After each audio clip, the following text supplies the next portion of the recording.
नमस्कार। मैं पंडित ब्रजभूषण शर्मा आप लोग के सामने ब्रजभूषण दोस्तों, हमने एक ज्योतिष सीखो की एक कड़ी चालू करी है, हस्तरेखा देखना सीखो। आज के तारीख में लोग बड़े भ्रमित हैं, टाइम नहीं होता, डेट ऑफ बर्थ नहीं होती, तो हर व्यक्ति कहता है पंडित जी हमारे पास तो डेट ऑफ बर्थ नहीं है, डेट ऑफ बर्थ है तो टाइम नहीं है। तो इसी तरह से ज्योतिष के अंदर कई विधियों का निर्माण हुआ। वैदिक ज्योतिष है, न्यूमरोलॉजी है, उसके बाद हमारी हस्तरेखा पे बड़ा विशेष ध्यान दिया जाता है।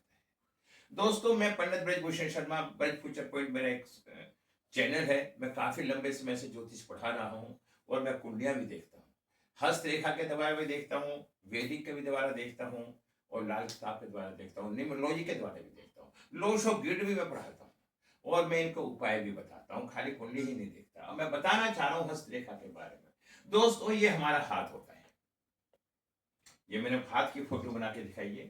तो इसके अंदर समय पहले क्या होता है कि जो हमारी पहली उंगली होती है ये गुरु की उंगली होती है, बृहस्पति की, ठीक है। नंबर 2 उंगली होती है किसकी? शनि की, शनि, सैटर्न।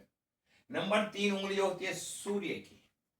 हर व्यक्ति ये लेफ्ट या राइट हाथ देख लो, उसको कोई फर्क नहीं पड़ता, पर अंगूठे के बराबर की उंगली गुरु की, और मध्यमा उंगली शनि की, और तीसरी उंगली जो होती है वो सूर्य की होती है, और चौथी जो उंगली होती है बुध की होती है। इस तरह से 4 क्षेत्रों को ये बताया गया है। हमारी कुंडली के अंदर 12 ग्रह होते हैं, 12 भाव होते हैं, 12 राशियां होती हैं। उसी तरह हाथों में 12 ग्रहों के बारे में वर्णन करके मैं आपको बता रहा हूं। दोस्तों, उसके बाद बात आती है अंगूठे की। ये अंगूठा, ये अंगूठे के बराबर का जो हिस्सा होता है ये शुक्र होता है, लड़का हो या लड़की, मैं बताऊंगा डिटेल में आगे। उसके बाद हम क्या घुमा के देखते हैं कि चंद्रमा, ये जो हमारे इस साइड में चंद्रमा का हिस्सा होता है, और चंद्रमा के नीचे केतु होता है। ये हमारे ग्रह हो गए। फिर ये नेपच्यून होता है, ये राहु के अच्छा बीच में सेंटर पॉइंट में राहु होता है, ये नेपच्यून होता है, और बुध के नीचे हर्षण होता है। ये हमारे 12 ग्रह इस तरह से इंडिकेशन होते हैं। आप समझ पा रहे होंगे। अब मैं इसमें जो मेन बात आपको बताना चाहता हूं दोस्तों, इस गुरु रेखा के नीचे पर्वत होते हैं। पर्वत ये विकसित होते हैं। यदि ये पर्वत उभरे हुए हैं तो विकसित है, अगर दबे हुए हैं तो अविकसित है, और दिखाई नहीं दे रहे तो उसका कोई स्थान नहीं। जिसके पर्वत उभरे हुए होंगे, गुरु का पर्वत होगा, शनि का पर्वत होगा, सूर्य का पर्वत होगा, बुध का पर्वत होगा, यदि चारों के चारों पर्वत उभरे हुए हैं तो वो व्यक्ति बहुत धन धान्य से संपन्न स्थिति में होगा। यदि किसी भी कारण से किसी का कोई भी पर्वत उभरा हुआ नहीं है तो उस व्यक्ति को उस ग्रह से संबंधित उपाय करने चाहिए जिससे कि वो ग्रह विकसित हो जाए। अब मैंने क्या बताया, मैं बताना चाहता हूं आपको, अंगुलियों के नाम भी बता देता हूं मैं थोड़ा सा आपको। देखिए, ये जो उंगली होती है तर्जनी उंगली होती है ये गुरु की उंगली कहते हैं।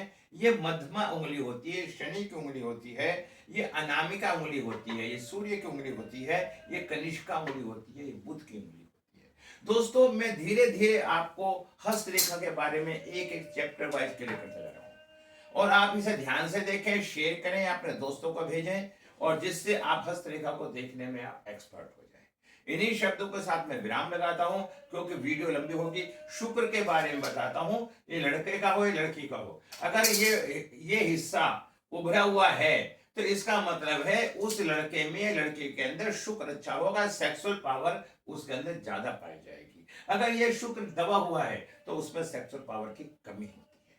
इस तरह से यदि चंद्रमा का हिस्सा उभरा हुआ है तो ऐसे व्यक्ति के माता के साथ बड़े अच्छे संबंध होंगे, ठीक है।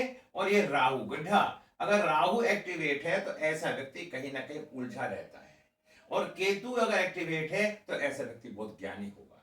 मैंने आपको हर्षण और नेपच्यून के बारे में कोई इतनी विशेष बात नहीं होती तो हम ध्यान नहीं देते, तो मैं बताना चाहता हूं कि मैंने आपको पूरी बता दिया। हाँ, ये मंगल होता है गुरु के नीचे, ये जो स्थान जो होता है, ये मंगल भी 2 होते हैं दोस्तों, मंगल भी 2 होते हैं, एक बद मंगल होता है, एक उच्च मंगल होता है।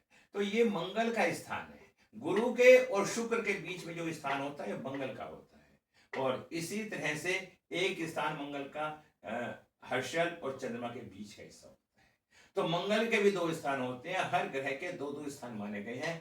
तो इन्हीं शब्दों के साथ मैं आपको विराम लगाता हूं। हस्तरेखा अगर आपको दिखवानी हो पूर्ण रूप से तो आप मुझसे बात कर सकते हैं। मैं एस्ट्रोटॉक पे भी काम करता हूं, एक सेलिब्रिटी मैं पंडित हूं एस्ट्रोटॉक पे, और बताना चाहता हूं कि मैं पूरे हिंदुस्तान के हर कोने में मेरे सेमिनारें होती रहती हैं। यदि आपको अच्छा लगे तो मेरी वीडियो को लाइक करें, शेयर करें, क्योंकि मैंने हस्तरेखा की वीडियो अभी बनानी शुरू करी है जनता की मांग पे। अगर आपको अच्छा लगे करना, और नमस्कार।